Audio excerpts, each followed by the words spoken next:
We first need to answer the question, what exactly is blended learning? Most of us have experience with traditional classrooms where the student travels from one physical location at a designated time to receive direct teacher-led instruction. Homework or work during the class time may come in the form of problems on a worksheet or teacher-led presentations in the classroom, but does not include online learning. On the other end of the spectrum, you may have taken an online course where all learning takes place online. This learning involves very little to no interaction with the educator.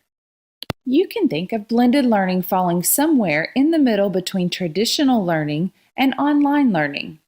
Blended learning blends together the best of both worlds.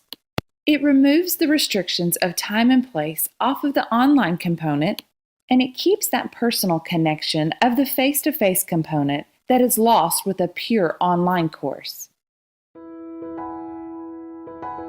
Most traditional classrooms, the unspoken rule when you have a classroom with a wide range of ability levels is to just teach to the middle.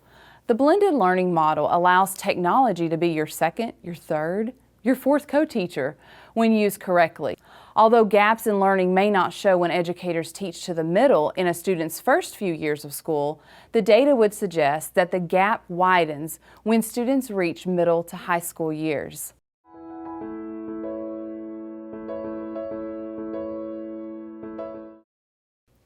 Instruction within a traditional classroom puts a ceiling on the exposure of learning, whereas in a blended learning environment, exposure to connect learning lends itself naturally.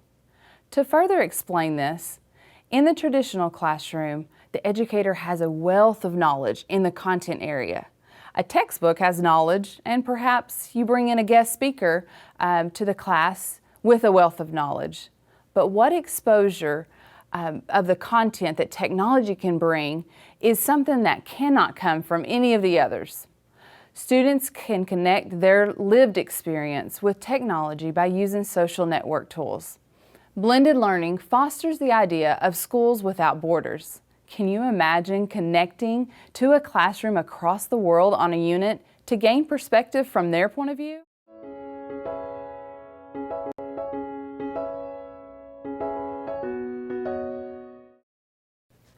By putting course materials online, instructors give their students the ability to review the materials at their own pace. The design of the blended course allows students to choose how they learn best. So just like in any traditional classroom, you're presented the information chronologically, and you have the choice in the blended lab to kind of format it the way you want. So typically you're presented sources, like different sources that you can pick from. Like my personal preference is a certain database that we use. It's kind of like, you know, in my lab everyone knows that's the one that I use all the time. It's like my go-to source. And everyone else, you know, it has different opinions on it, which source they like to use best. But the point is that you're given choices, and like if you're given a graphic organizer, for example, you can fill it out with any of the sources that you're given. So the cool thing is you're given, you know, choices in that you can be independent in the way that you want to fill it out. And it kind of helps develop study habits that you wouldn't get in the traditional classroom.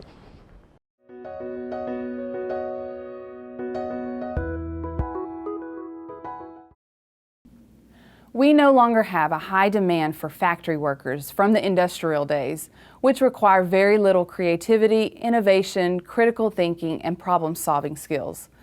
We have to ask ourselves, are we truly preparing students to become future-ready learners in a traditional learning environment? Students will likely work with many different people from many different cultures throughout their careers. Technology devices will change, and the demand for employees for jobs that haven't even been created yet will rise. But the skills required to adapt to quickly changing methods will not change. Students in blended learning are taught how to work collaboratively with others, how to manage time, how to problem solve, and how to use resources to support their work. So I really feel that for business, for college, for career readiness, it's just something, it is building a habit of mine. I need to emphasize that it's a practice that has to be, gone through like anything else. You build your stamina, you build your focus, but blended gives you the opportunity, gives the learner the opportunity to practice that with some guidance and support, and then move forward in that independent learning that is a celebration of the future to come for them. So it definitely does that.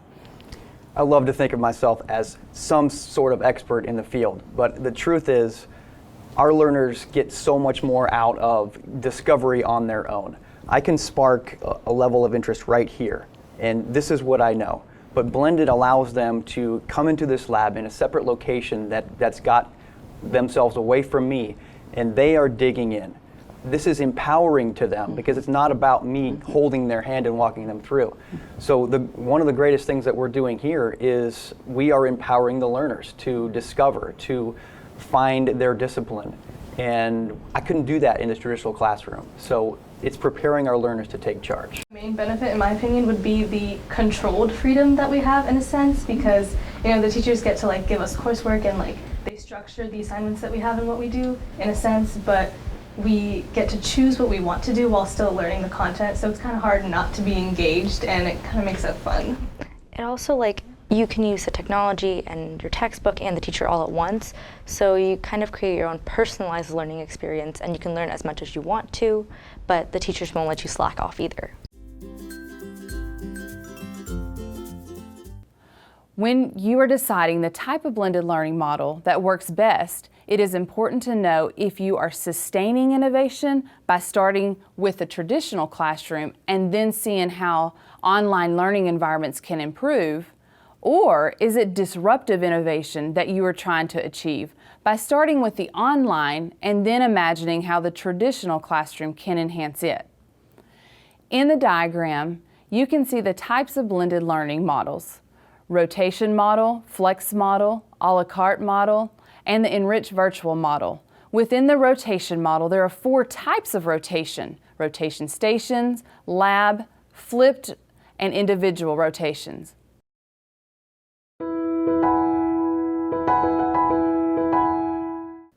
As with any initiative, you will want to assess the cost up front for the types of blended learning you wish to pursue. You will need to consider the cost of technology, space, and personnel. Now, you can always get creative if you feel there isn't a lot to invest up front. For example, if you are a one-to-one campus but do not have a space for a blended learning lab due to high enrollment, then ask yourself, how can I maximize the use of modular furniture and space outside of the 4 walls of my classroom? If personnel is a concern, think of ways to maximize technology for monitoring by using Google Hangouts or Skype, or talk to your team about conference time rotations on lab days. Once you have collected data to support the effectiveness of the program, more people within your campus will want to take part, which will add personnel options to be considered as well. Be creative or ask other districts or institutes for ideas specific to your needs. One example of how you might see the organization of a macro level team would be the assistant superintendent over curriculum and instruction, who would oversee the work of the district level content directors, the district level instructional technology specialists, and the campus level instructor, who will give birth to the idea of the micro or campus level. This is an example of some key people to get the program off the ground and running. One of the first items to address as a team is defining what is a blended learning look like in your district or campus. You can Google a wide range of blended definitions, but you will want to be cognizant of all your stakeholders and the people who you're going to be selling this to. Additionally, you will want a definition that just fits, one that fits your district, your campus, your community. Second, the core team will need to develop blended learning policies and guidelines. If your district has not already developed digital citizenship expectations, you will want to have this established prior to launching a blended learning program. Guidelines will need to be created in order to maintain the integrity of the blended program. For example, The same set of norms for collaboration and participation should be mirrored in the virtual and the face-to-face learning environments. Third, you will want to assess your curriculum design. To design an effective course, I recommend using the Understanding by Design framework developed by Grant Wiggins and Jay McTighe. Finally, you will want to provide teachers with professional learning experiences on how to run a successful blended course. Professional learning should be ongoing, and checkpoints should be built in along the way to assess the effectiveness of the program and to identify areas of growth. Make sure that time is set aside to reflect on the data collected from the checkpoints. This is a critical step to ensure everyone remains calibrated and instruction remains aligned.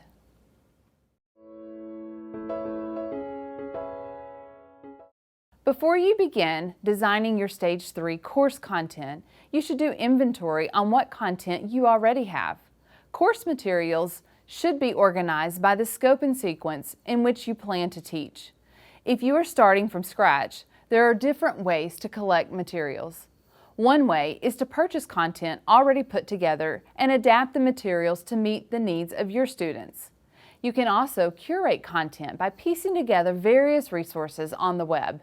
Make sure that when you are designing the online lessons, you will want to avoid turning the online portion of the class into a collection of lecture-style training videos. The blended learning model allows you to remove the borders of the classroom and extend into the community and even into the world. You will want to design lessons to support community and global connections. Ask yourself, how can this model make the impossible possible in my learning environment? This model allows students to collaborate with and share resources to really deepen their learning of the objective. Can you imagine being 15 years old and having a passion for the medical world? And just by a click of the button, you're able to Skype or Google Hangout with a doctor in your community or even in another country? The sky's the limit when lessons are designed with purpose and intentionality.